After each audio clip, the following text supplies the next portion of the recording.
transmitir as principais notícias do dia. Sem qualidade, Atenção.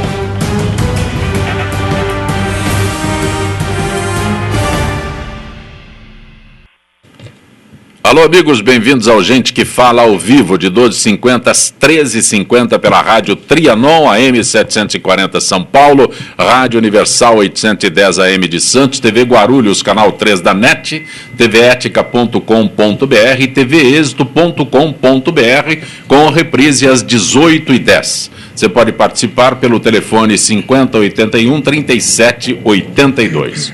Conosco hoje o empresário Marco Antônio Lisboa, que é consultor da empresa VIP House. Marco Antônio, boa tarde. Boa tarde, é um prazer estar aqui, obrigado pelo convite. O que é a empresa VIP House? A empresa VIP House é uma empresa diferenciada do segmento de limpeza. Nós, além de limparmos a residência, nós trocamos o ar com o equipamento que a gente traz dos Estados Unidos, um equipamento diferenciado. Como trocamos o ar? Eu não entendi. Então, dá para trocar o ar aqui? Dá para trocar o ar aqui. Dá.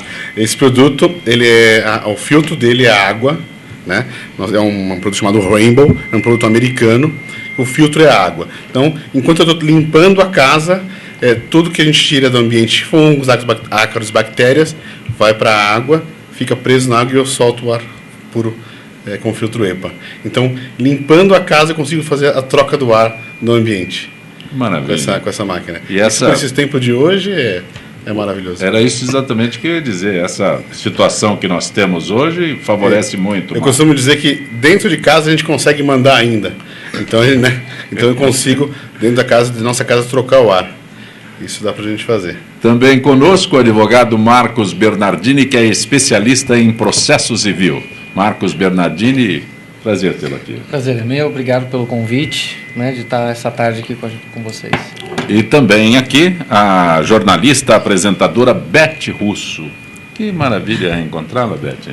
De fato, Zancopé, é sempre muito bom a gente vir aqui, porque eu tenho a chance de rever amigos e de fazer novos.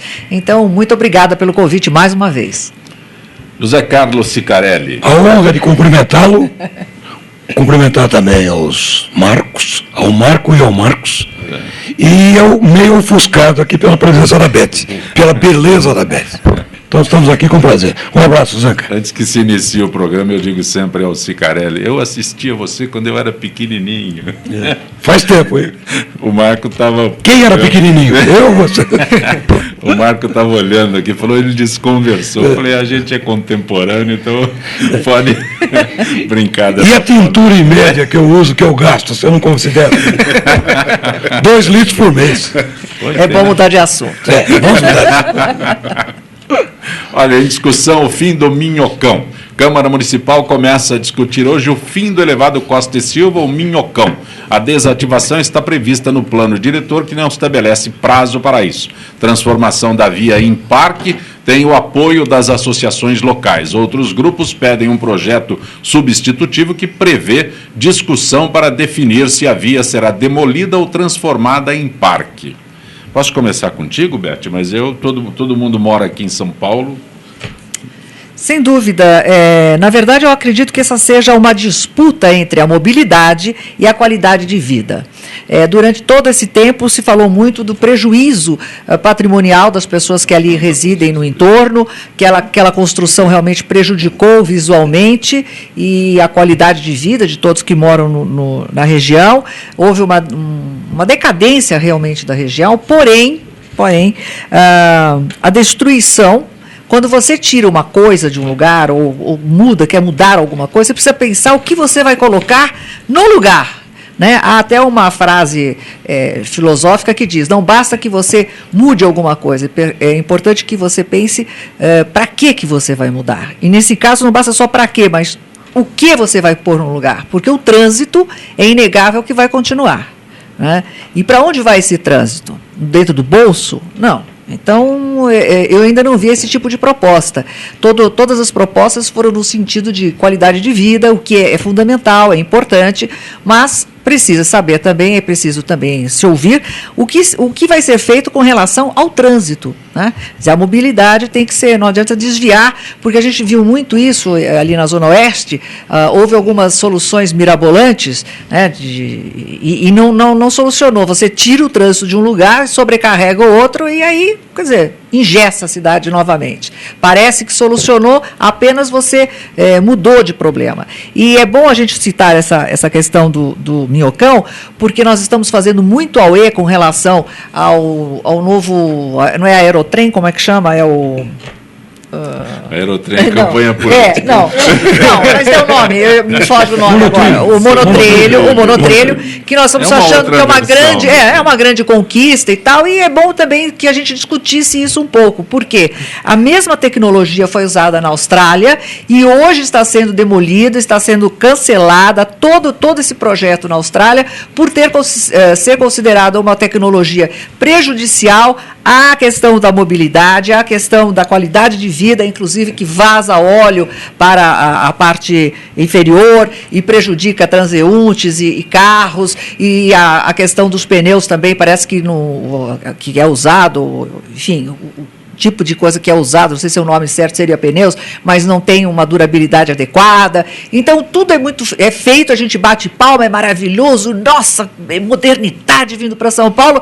Na semana seguinte, ou algum tempo logo após, aquele dinheiro é jogado fora e a gente vê que não só o dinheiro é jogado fora, mas também a nossa vida, a nossa expectativa de qualidade de vida também é jogada fora. Vamos discutir antes de fazer. Marco Antônio, se utiliza do Minhocão, do elevado? Não utilizo. Eu moro na Zona Sul e não uso muito pouco, às vezes quando a gente vai na assistência técnica da nossa empresa, mas é muito pouco. Eu concordo muito com a Beth, apesar da nossa empresa ser uma empresa de selo verde, eu só trabalho com produtos ecológicos, a gente prega muito a ecologia, então o fato de falar-se num parque, numa área verde, a mim muito me faz feliz. Mas temos que realmente ver o trânsito, que nós não temos planos diretores de São Paulo para trânsito.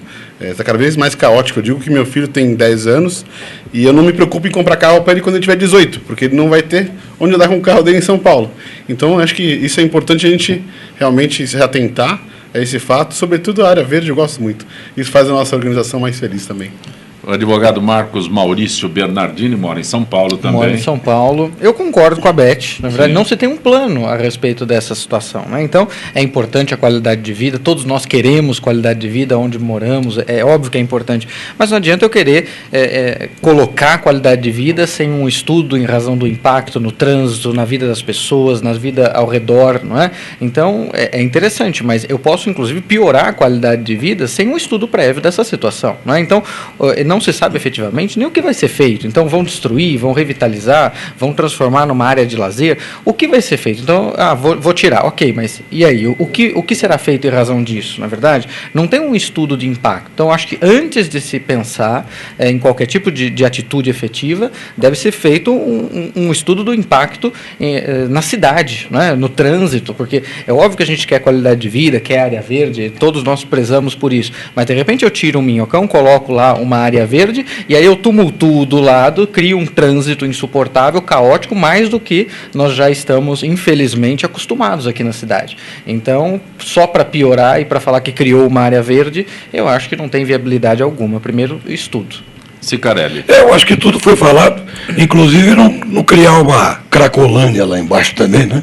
Então, eu me preocupo com o desconforto. Já tem. Estou falando. Em alguns lugares do Minhocão.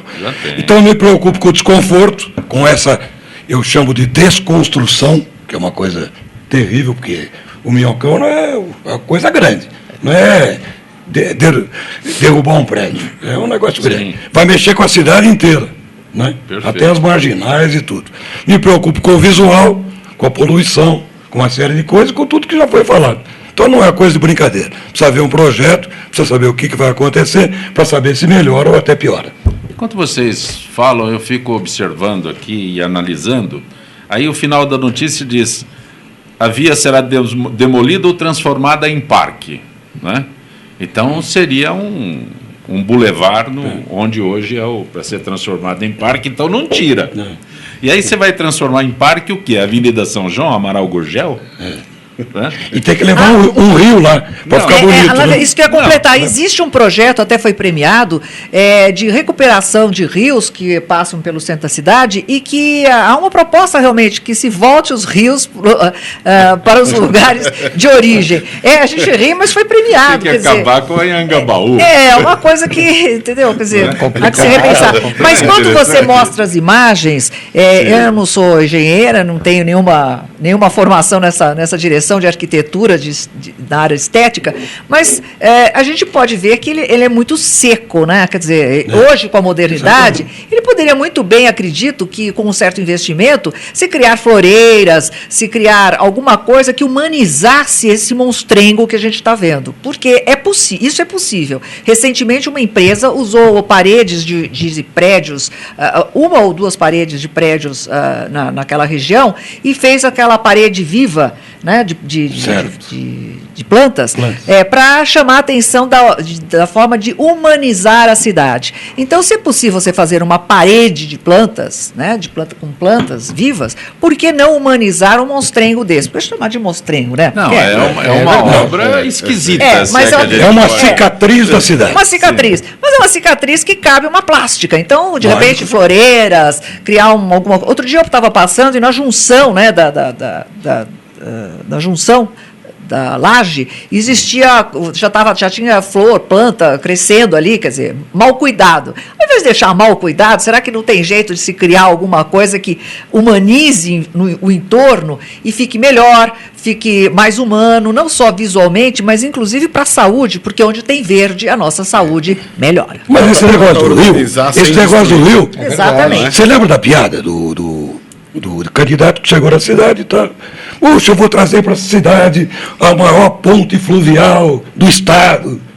O deputado aqui não tem rio, não tem rio. Não tem rio para fazer ponte. Não tem ponte.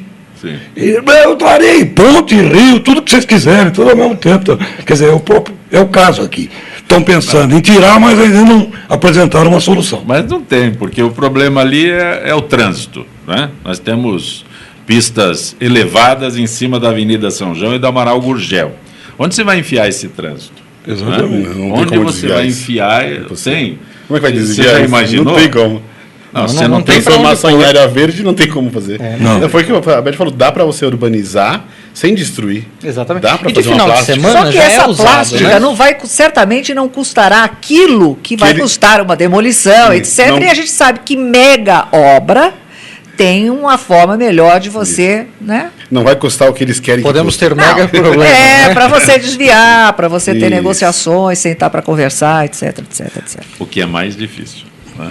Bem mais. Acordos coletivos fecham com reajuste acima da inflação. Segundo o Diese, 93% dos 300 acordos coletivos de trabalho assinados no primeiro semestre no Brasil resultaram em reajustes salariais acima da inflação. O valor médio dos reajustes com ganhos reais ficou em 1,54% contra 1,08% do ano anterior. O valor médio dos aumentos reais nos setores foi de 1,55% na indústria, 1,57% do comércio, 1,51% nos serviços. Marcos Bernardini, que 1,1,1.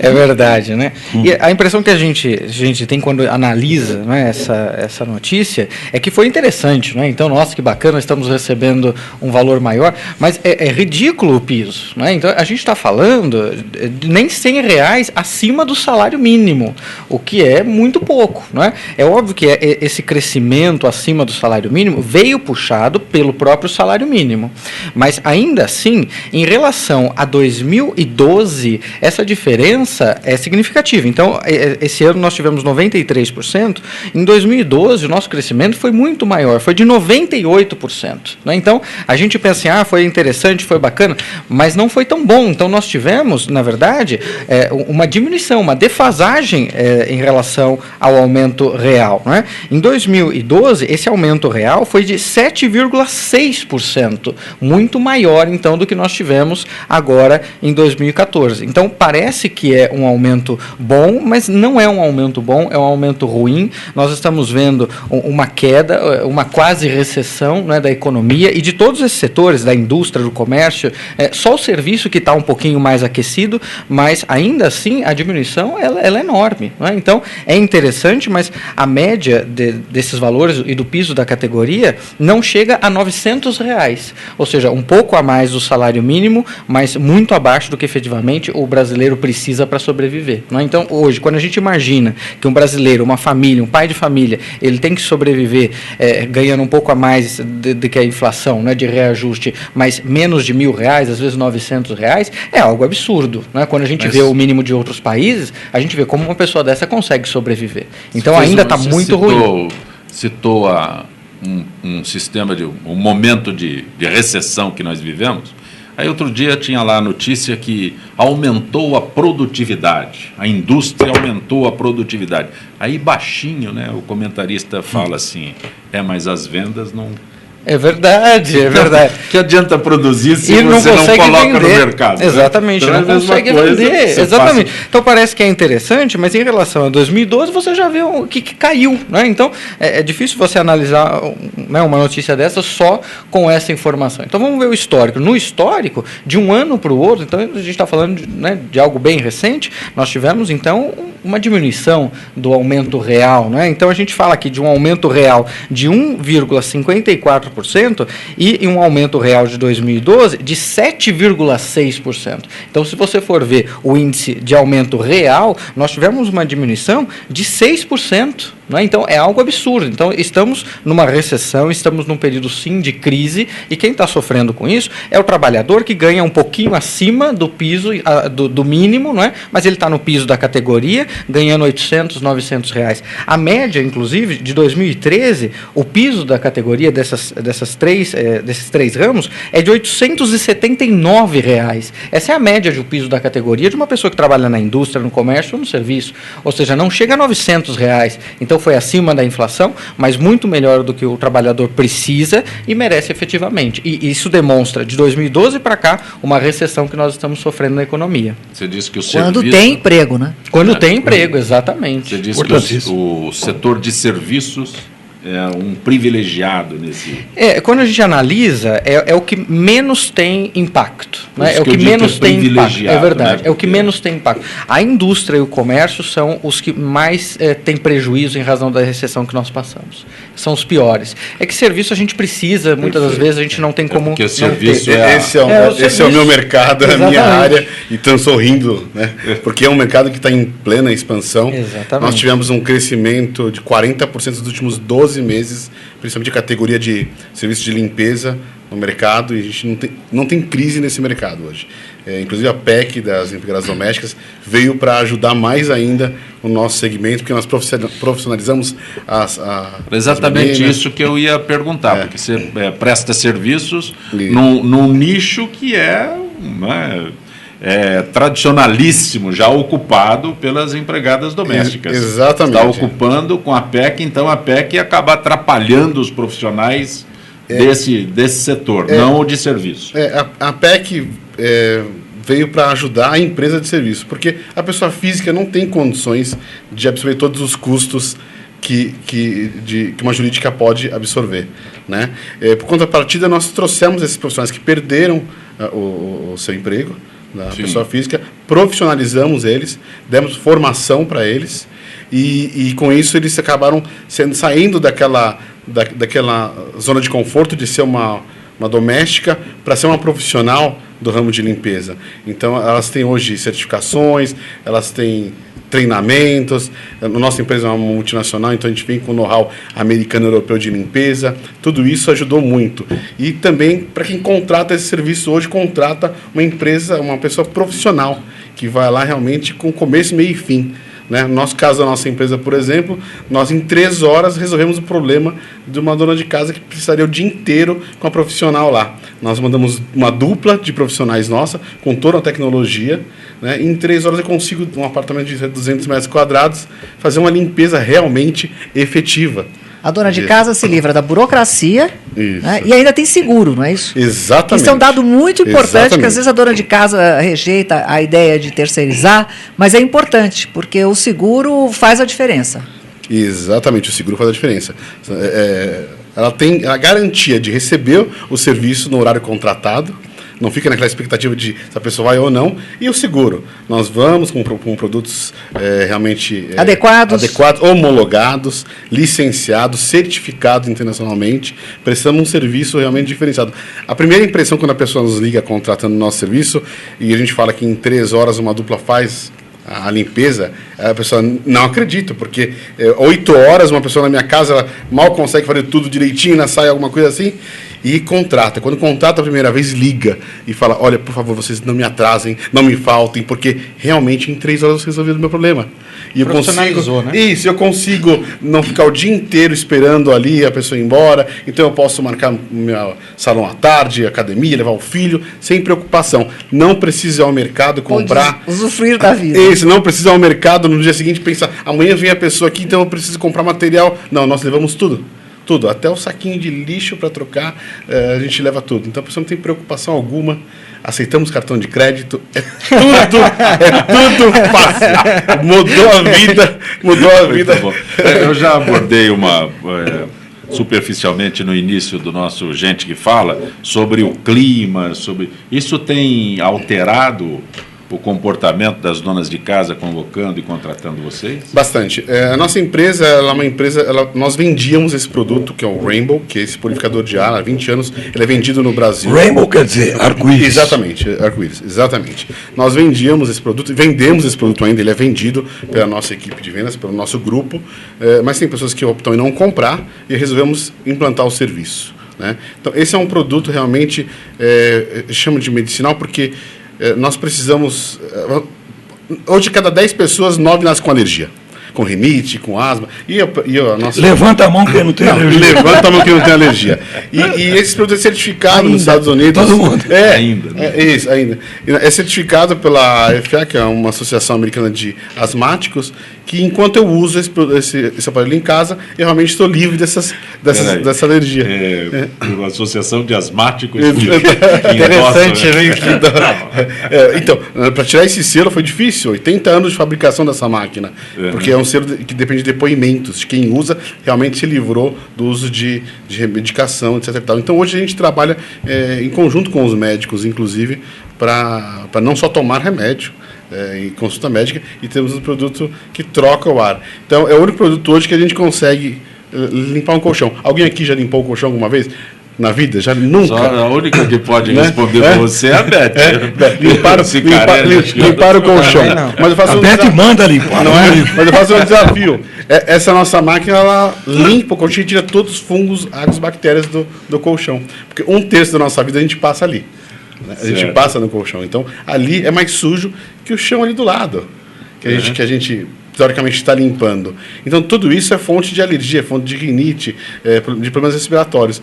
Então, toda essa filosofia, esse conceito que nós temos para o Brasil está sendo muito bem aceito. As pessoas estão preferindo a nossa organização por ter esse diferencial de poder ter esse serviço, porque nós não apenas limpamos a casa, também fazemos higienização de limpeza de colchões, travesseiros, enfim, vários... Tem um truque aí, diz que em casa, por exemplo, gira o colchão para ir mexendo, né? Gira, faz aquele giro. Então, como eu estava acostumado de um lado, eu estou dormindo nos pés. Eu estou dormindo nos pés. Mas girar, você só deixa o ácaro tonto. Você não resolve o problema. Exatamente. Aquele girinho. E tem aquela receitinha da vovó, né? Pôr o colchão para tomar o sol. Né? Realmente 40 graus mata o ácaro, mas ele fica ali, morto. É uma colônia de bicho morta. Um detalhe, nós adotamos... Quando a família vem visitar os funerais... Mas nós temos um detalhe agora, nós adotamos muito o hábito norte-americano. Então, a compra dos colchões tamanho king size, super king, etc. E isso faz com que você também inviabilize essa limpeza no sol. Né? Quer dizer, fica impossível você levar. E as pessoas moram em apartamento, mais ainda. Não Vai tem colocar jeito. onde? Na sacada. Ainda Não bem. existe. no minhocão? Minhocão. Então, quer dizer, Não transforma o minhocão tudo em isso elevador. caminha para uma outra forma de higienização tem que ser mais moderna, que exija uma tecnologia e vai nessa direção mesmo, é por aí. Exatamente. Cicarelli, o Grêmio foi eliminado da Copa do Brasil, né, com acusações de Foi. racismo e tudo mais. Você acompanhou isso? Você acha Acompanhei. uma ingerência da Não, STJD? Né? primeiro aconteceu isso porque o Grêmio já havia perdido lá, então estava praticamente resolvido. Porque se o Grêmio tivesse vencido o jogo lá, vamos por 3-0, ele tinha grande chance de se classificar. Aí o pessoal não ia ter peito para tirar Sim. o Grêmio. E outra, eu não acho que deveria punir o clube, que punir os torcedores. Puniria, de certa forma, também o clube. Quer dizer, 5 partidas ou 10 partidas sem a presença de público. Não Mas a eu vou- simples desclassificação da equipe. Vou pedir o teu comentário, a tua análise. Quando nós tivemos aquele lamentável acontecimento envolvendo torcedores do Corinthians lá Certo. fora, Na Bolívia. eu imagino que os dois clubes deveriam ter sido eliminados. O Corinthians, porque favoreceu a presença daqueles bandidos, daqueles vândalos, daqueles marginais, e o clube da Bolívia, porque não ofereceu a segurança necessária para o restante. Então, eu entendo que aqueles dois, acho que até teria mudado um pouquinho, se bem que aqui é outro. Mas é o que eu te digo, depende muito do resultado e da força da equipe. Entendeu? Que Sim, sim. Então, eles eliminar acabam o Corinthians, cedendo. que jeito, né? Eles acabam cedendo. Hein? Vai eliminar o Corinthians de uma Nossa, competição? seria uma revolução no Brasil que atingiria a Bolívia. Sim. Quer dizer, Aí- ultrapassar a fronteira. Aí, no caso específico do Grêmio, né, com atitudes racistas de torcedores identificados, acho que uma torcedora pagou o pato por todo mundo. Né? E tinha tanta gente gritando a mesma coisa. Então, eu acho que foi um pouco de... Mas eu acho que ela merece ser punida. Como outros também. Outros também, exatamente. Porque racismo é uma coisa... Igualmente. Lógico, igualmente. Para gente que já foi a muito estádio de futebol, essa para nós é uma situação quase que normal, né? A gente não está habituado com o que se cobra hoje em dia de um comportamento de torcedor, Sica. verdade, é Você verdade. imaginar que alguém Não. vai lá e... Ai, que bonitinho que você é. e tal, isso Agora, nunca vi. precisa saber se isso Já vai... foi alguma vez? Se isso vai formar jurisprudência, né? Sim. Se vai ser uma vez só, na outra vai ser uma outra coisa. Então aqui no Brasil, assim, toma uma providência. Esse STJD é um negócio que você reúne, por exemplo, no caso desses jogadores aí que estão, eu não sei se até se vai entrar no assunto, do Petros e do Guerreiro. Não Aí, sei, mas se está pode- tá na pauta. Mas Então, pode porque abordar. no caso do Petros, por exemplo, para mim foi justo. Ele procurou o contato com o juiz, com o árbitro. Sim. O juiz está errado, árbitro. E no caso do Guerreiro, ele foi absolvido, e eu acho que justamente. Então, eu acho que nos dois casos foi feita a justiça. Ok. Tem algumas perguntas para aqueles enviados por os que estão acompanhando nosso Gente que Fala. Será que algum gênio quer desativar o Minhocão sem oferecer rotas alternativas? Que Deus nos guarde, é o Vanderlei Alves, comentário Amém. na Santa Cecília. Bom, ele mora ali, não é, Vanderlei? Na Santa Cecília, você está na cara do gol aí, não é? Está na cara ou dentro do gol? Está dentro da área, né? Dentro da área. Está dentro da É área. pênalti. Né? Você foi candidata, Beth? Já Alguma fui, vez? já fui. Está perguntando como o Jaime do Jardim Bonfilioli, nosso presente sempre Jaime, está perguntando como foi sua experiência como candidata. Foi interessante. Foi muito interessante porque você vê que pessoas que têm bom senso, têm princípios. Note, eu fui candidata e registrei em cartório as minhas propostas para que houvesse transparência nas minhas intenções. E aí eu percebi realmente que quem tem bom senso, quem tem intenções transparentes, quem gosta de política, não pode se candidatar nesse sistema que existe agora. Ele não consegue se eleger porque a corrupção é muito grande, ele precisa fazer parte de um núcleo que não faz parte do seu ideário, do seu dia a dia, ou você faz parte, quer dizer, faz parte aí é bem complexo para explicar, né? Principalmente com relação à mulher, ou você cai fora. Claro que eu caí fora, eu não me elegi, eu fiz 25 mil votos, eu não me elegi, mas não insisti nesse ideário, porque é preciso que se mude a questão do panorama político aqui no país, senão nós não temos chance. Marco Antônio Lisboa, alguma vez teve aspiração a ser candidato? Não, nenhuma vez. O Marcos Bernardini? Não, eu concordo com a Beth. Eu acho que enquanto não se mudar, fazer uma reforma política tão séria, né? Não é essa que séria quanto a gente merece, eu acho que é muito ruim. A reforma política deve ser feita pelos políticos. É muito difícil. É muito difícil. Eu acredito, porque não tem jeito, mas assim... Eles devem reformar. Mas eu até acho que... Fala, bom, se eu fizer isso, eu caio fora. É verdade. Mas melhorou muito por conta da transparência. Não é? Hoje melhorou, não é? Há, sei lá, 10 anos, a gente não tinha absolutamente nada, não se falava nem em reforma, não é? Isso realmente era totalmente por debaixo dos panos. Então está melhorando, aos poucos. Mas a gente fala em reforma e parece que é uma coisa muito etérea, né? Que é lá de cima que tem que vir. Agora tem que vir de baixo também, porque a sociedade é corrupta.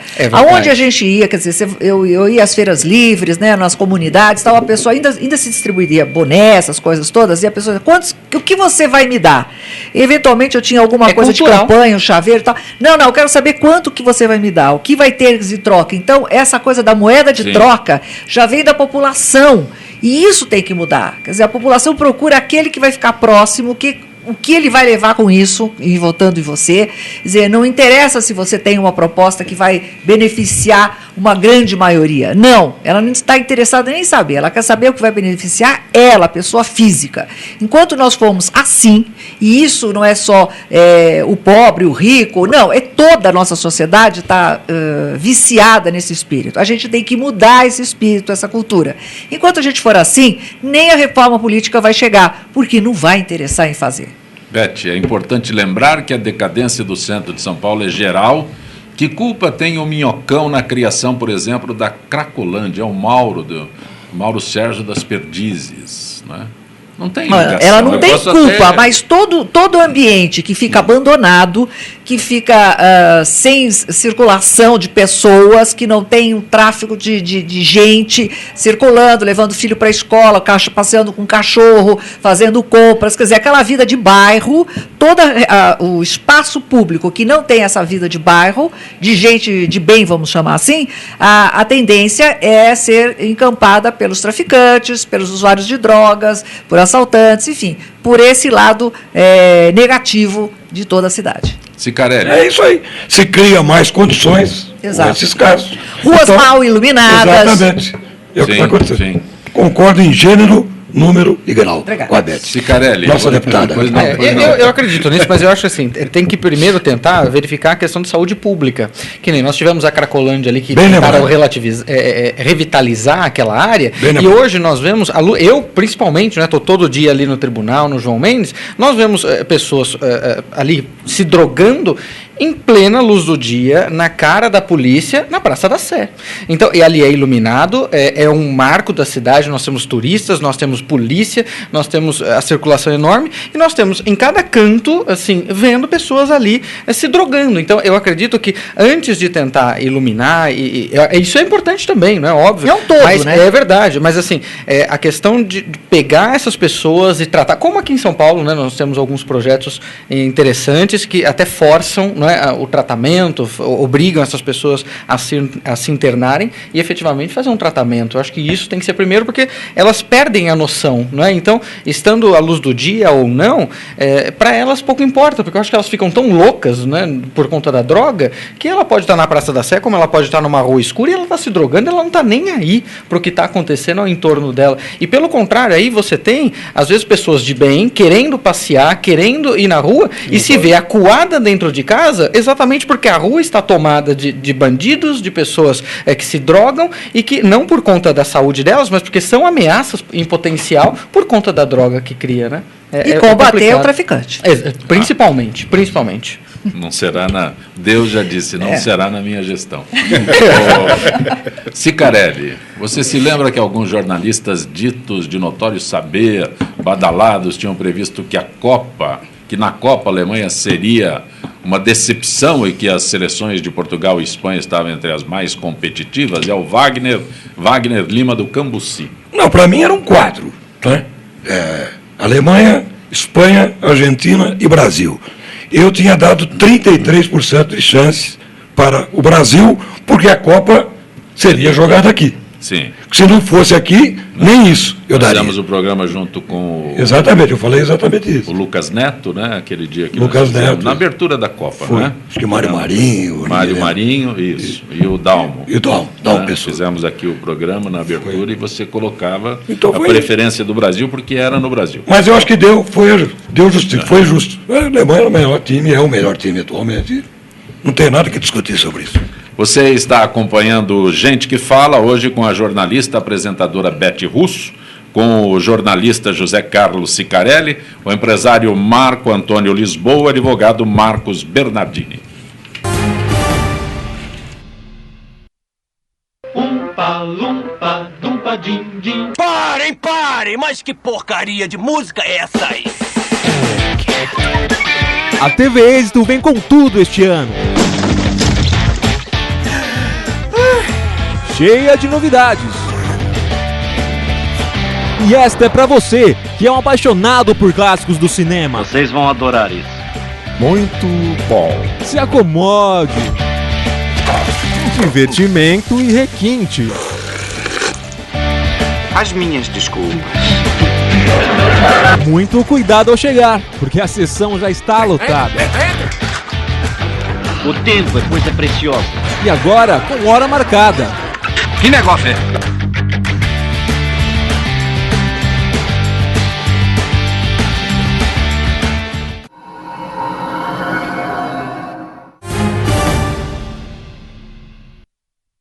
Você está acompanhando Gente que Fala pela rádio Trianon, tvexdo.com.br, Rádio Universal AM 810 de Santos, TV Guarulhos, canal 3 da NET e tveética.com.br. Conosco hoje a jornalista Beth Russo, o jornalista José Carlos Cicarelli, o empresário Marco Antônio Lisboa, advogado Marcos Bernardini. Nosso contato agora é com Zilka Fialho, supervisora de marketing da AFIPESP. Zilka, boa tarde, Zilka. Boa tarde, Zancopé. Boa tarde, ouvintes e debatedores do Gente que Fala. Zilka, a AFIPESP sempre realiza atividades em datas comemorativas do ano. Qual será o evento mais próximo? Será o Dia das Crianças, é isso? Isso, será realizada a 4ª edição do Brincando no Boliche. Mais uma vez organizado pela Coordenadoria de Esportes, o evento retorna para alegrar as crianças, pais e avós, associados e dependentes, que buscam aí uma ótima opção de lazer para essa data. E quando e onde será realizado? O evento deste ano será realizado um dia antes do Dia das Crianças, em um sábado, que é o dia 11 de outubro, das 10h30 ao 12h30, no Vila Bowling, dentro do Shopping West Plaza. E como o associado pode se inscrever? As inscrições já estão abertas e vão até o dia 26 de setembro.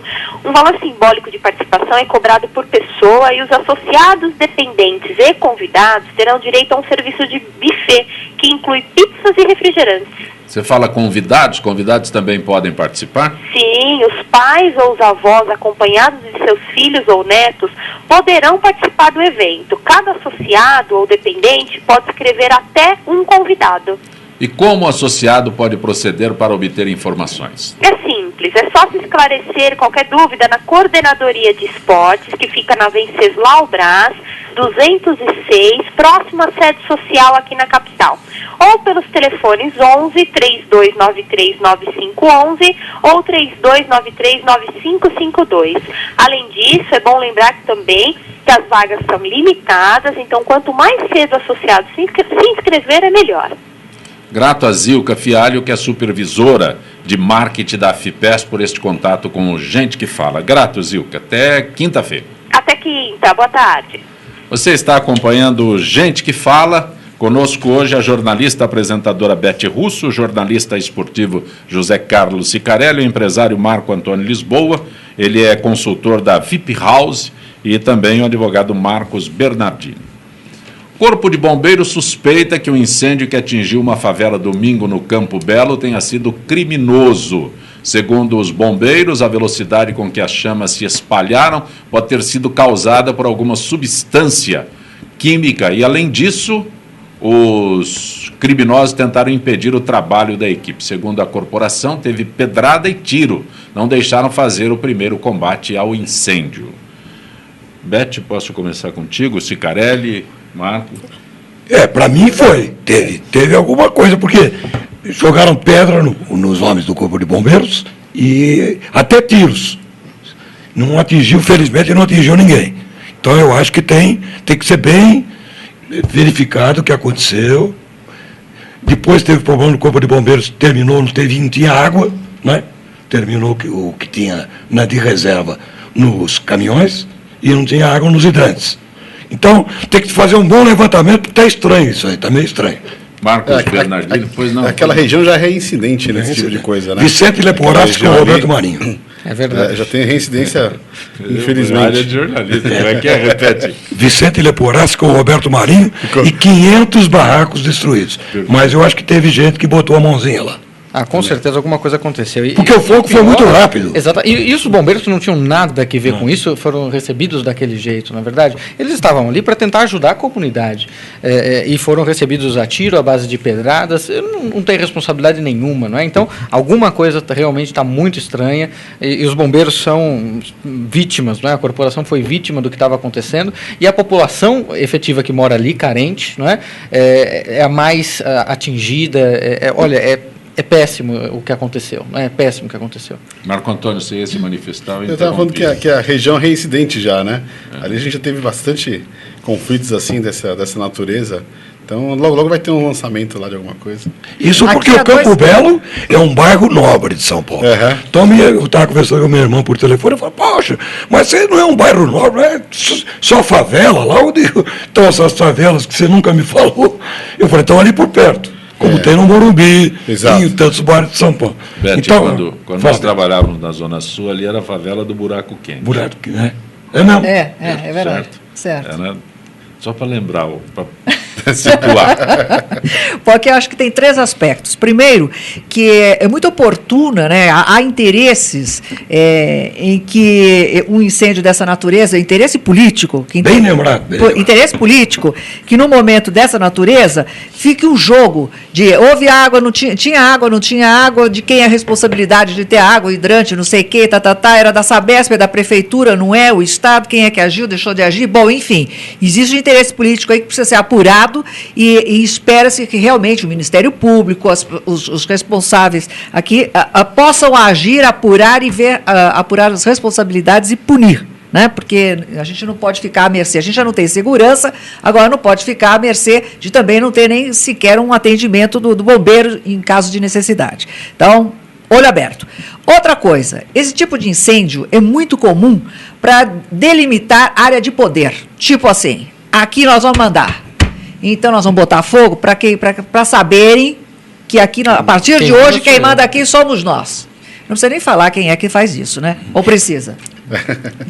Bom, então, a ação do tráfico é nessa base. O termo é esse, viu? Subrepeticiamente. Nossa, que bonito. Eu vou anotar, depois você soleta para mim, tá?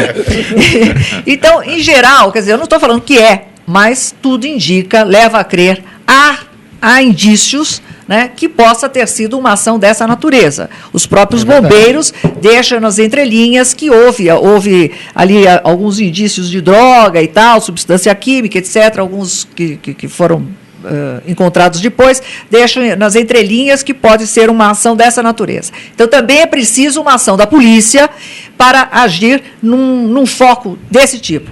E mais ainda, uma ação do governo para evitar que porque sendo uma comunidade, uma favela, a tendência e as declarações dos habitantes é que quero voltar a morar lá, quero montar de novo meu barraco. Ele tem todo o direito, porque ele mora perto, ele já está com a vida organizada naquela região, como disse o Zancopé, né, muda o nome e tal, mas a pessoa está organizada, ela quer morar ali.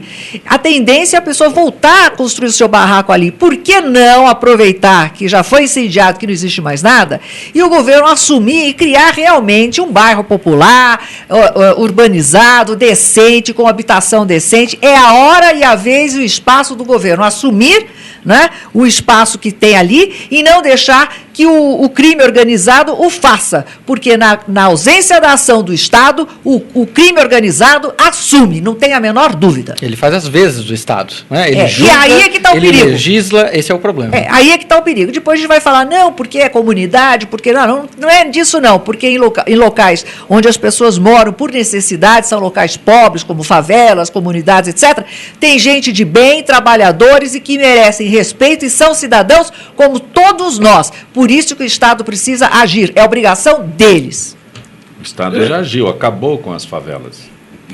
Hoje é só comunidade, não tem mais favela. Mudou de nome, só, né? Tá certo. Mas ficou chique, hein? E se você chama favela, você está discriminando. Você lembrou o nome de jornalistas que processado. Eu falei, né? Roberto Marinho, Vicente Leporati. Lá perto tem Blota Júnior e Sônia Ribeiro também. Sim. A favela é Sônia Ribeiro. Então, Sônia Ribeiro. Então. Quer dizer, no meio dos jornalistas, né?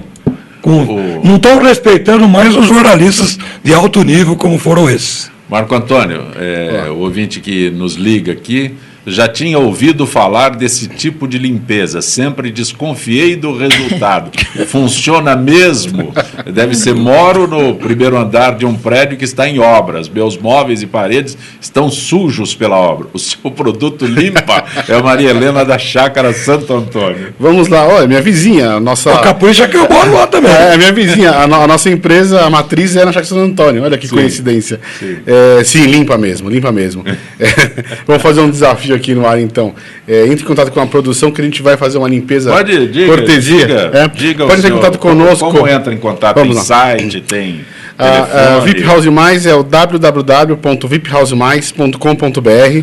A central da franqueadora é no 3132-7300. Pode ligar para a gente, dizer que assistiu o programa. Nós vamos fazer uma cortesia de uma limpeza no seu apartamento. Final de reforma também funciona? Sim, nós temos pós-obra também. Estou terminando a reforma do meu escritório, quero saber se funciona para ter uma cliente. Nós temos um leque enorme de serviços pós-obra, pós-festa, pré-mudança, fazemos qualquer tipo de... Ele vai ter muito serviço. Tem a obra da Beth. A Zunilda, que é coordenadora do programa, mora na estilo barroco. Eu moro na Cancioneiro Popular. Olha, você vai trabalhar o ano inteiro e não vai faturar nada. Cicarelli, outra pergunta. A punição do Grêmio tem que servir de exemplo para todos os outros clubes. Teve outro caso de racismo do goleiro de um time pequeno que, entre os xingamentos, né, foi chamado de aranha. O Ronaldo da Vila Matilde. Negócio de servir de exemplo, tem tanta coisa, né? Serve de exemplo, mas pode até servir. Mas é aquilo que eu falei. Tem que ser mantido ou tem que estabelecer uma fórmula de punição. Não é num jogo acontece isso, no outro não é mais essa pena, o STJD já pensa num outro negócio, então não pode ficar mudando. Estabelece um padrão. O padrão, exatamente, bem usado. Um padrão e aí esse padrão é mantido. Porque se ficar uma hora faz uma coisa, não vai servir de exemplo. No time pequeno, você suspende, no time maior, vamos liberar. Aí no time pequeno não sai nem no jornal, não sai nem notícia. Mas o Grêmio já estava eliminado da Copa do Brasil? Não estava, ele tinha perdido de 2-0 na casa dele. Sim. Teria que jogar, teria pouca chance. Então aproveitaram essa pouca chance com o fato. Então botaram tudo no mesmo baú e tocaram para frente. E ainda tem no pleno para um outro julgamento. Mas como foi 5-0, então eu acho que vai ser mantido, acabou. 5-0 não vai reverter. A unanimidade já acabou, né? Não é que acabou, mas eu acho que vai ser mantido. Eu acho que vai acabar mantendo, né? Existe uma influência muito grande, né, da sociedade, né? Isso saiu na mídia e tudo mais, e eu acho que o próprio STJD se viu, entre aspas, pressionado para dar uma resposta à altura para a sociedade, né?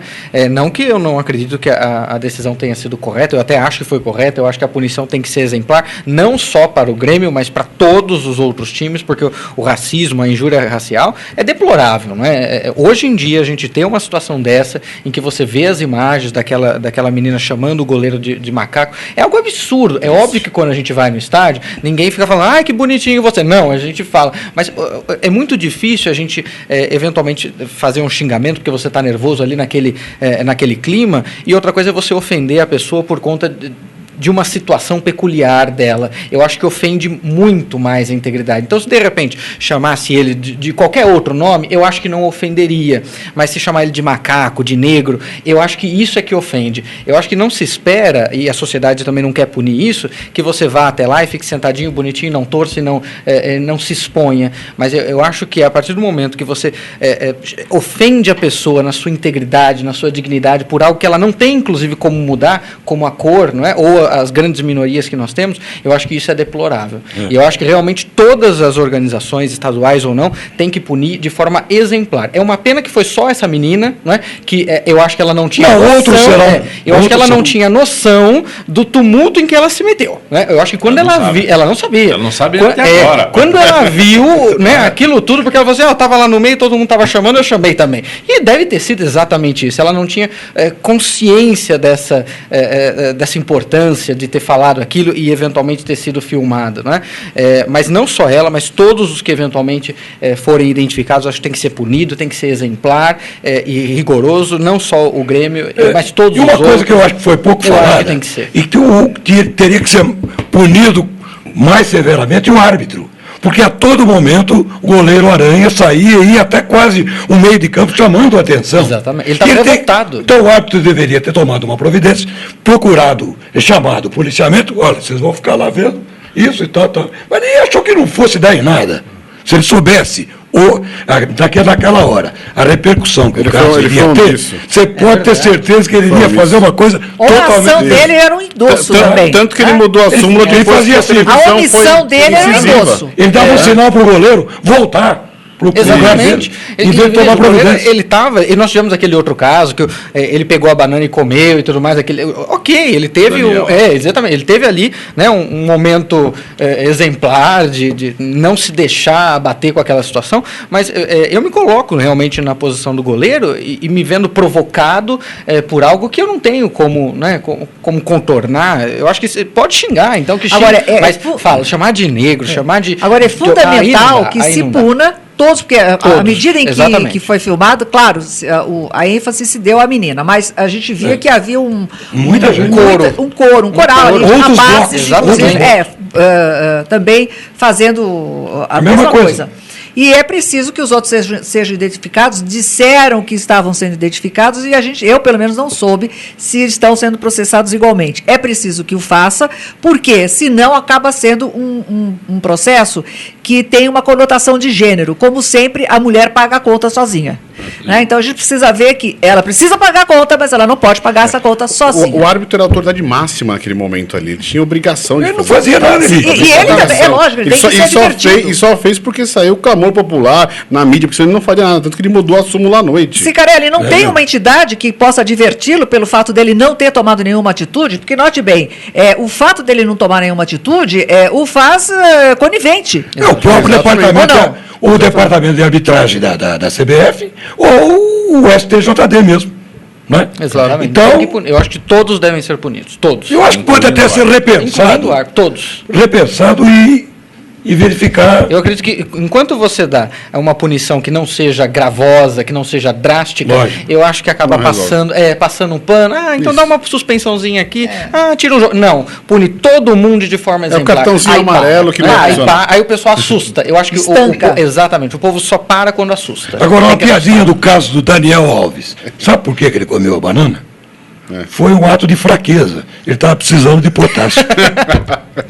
Cicarelli, fantástico. Não, é verdade, sério. Dr. Marcos Bernardini, por que o direito de greve está sendo esquecido no Brasil? Parece que trabalhador fazer greve é crime, porque é o Maurício Antunes de Guarulhos. Eu não acredito que o direito de greve está sendo esquecido. Né? Talvez não se tenha divulgação, mas hoje, né, atualmente, nós temos vários segmentos que estão em greve. Né?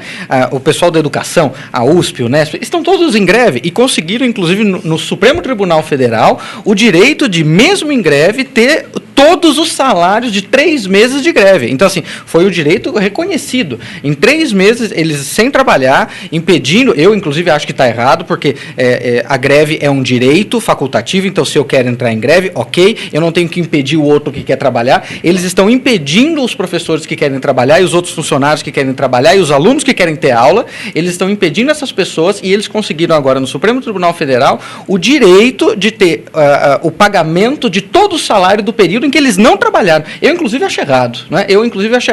Eles fizeram, infelizmente, lá no prédio onde eu tenho o meu escritório, um dos andares é a reitoria da USP, Unesp, todas essas faculdades. 600 funcionários travaram o prédio, travaram a entrada, queriam depredar tudo. Vejam, a gente não tem nada a ver com aquela situação. Eu tinha clientes agendados, eu não consegui sair do meu escritório, chamaram a tropa de choque e eles ficavam de cima do carro de som, ofendendo os policiais que estavam ali para manter a integridade do patrimônio privado. Eu não tenho nada a ver com a USP e eu fui atingido por conta daquilo. Né? Nós temos hoje a Justiça Federal com os funcionários de greve. Você vai lá hoje no Fórum Trabalhista da Barra Funda, as varas estão todas de greve. E você não tem uma divulgação na mídia de que isso está em greve. Agora o meu cliente me liga e fala assim, doutor, o meu processo não sai. Eu falo assim, está em greve. Ele não acredita em mim porque nem divulgado está. Está tudo em greve, está todo mundo parado. E estão ganhando muito acima dos R$879. Eu não estou dizendo que a reivindicação não é justa, a reivindicação de todas as classes é justa, o direito de greve é um direito, é constitucional, mas eu acho que tem que ser tudo muito bem pesado. Né? Então, na média, uma pessoa que tem um salário pelo piso de 879 e um funcionário federal que ganha R$6.000, ele está muito acima da média para pegar e não trabalhar. E quando trabalha, nós que advogamos sabemos que eles fazem corpo mole para atender, não são todos, mas muitos fazem corpo mole para atender o jurisdicionado, para atender os advogados, e eles ganham bônus para atender. Você sabia disso?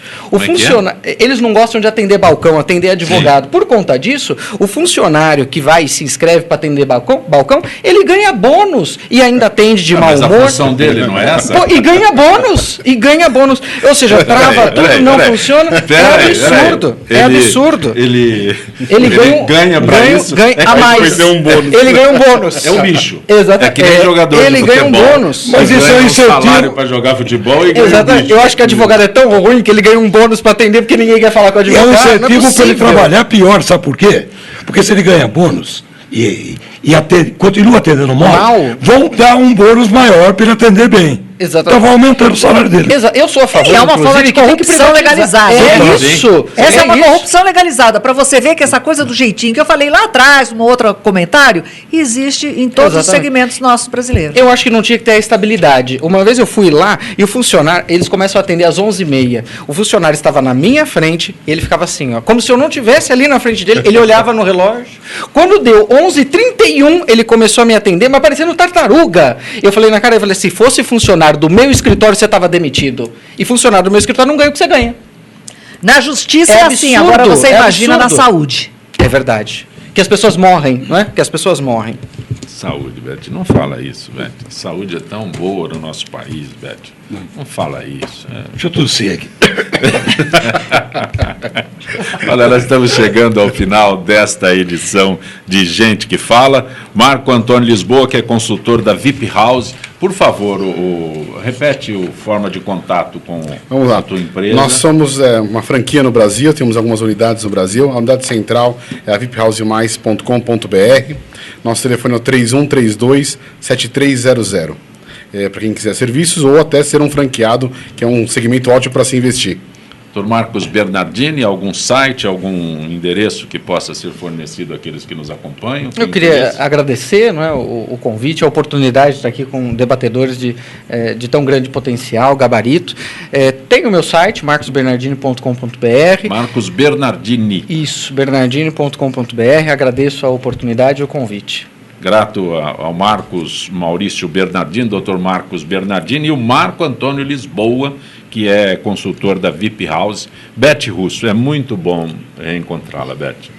Bom, você sabe que a recíproca é verdadeira, eu sempre fico muito feliz em reencontrá-lo, em poder ter esse bate-papo descontraído, amistoso com todos vocês e poder comentar os fatos, né, que aparecem, os assuntos que aqui são pautados, muito bem pautados, e é uma honra estar aqui. Mais uma vez, meu muito obrigado a todos e até a próxima. Para mim também é uma honra, Zeca, para todos os nossos convidados, companheiros de mesa. Quero sugerir um nome novo para mais para frente. Over the Rainbow. Além do arco-íris. Eu vou pôr o slogan. Vai pensando. Gente que fala tem na direção geral o jornalista Fausto Camunha, diretora de produção Zenilda Salvato, redação Rayala Brandão.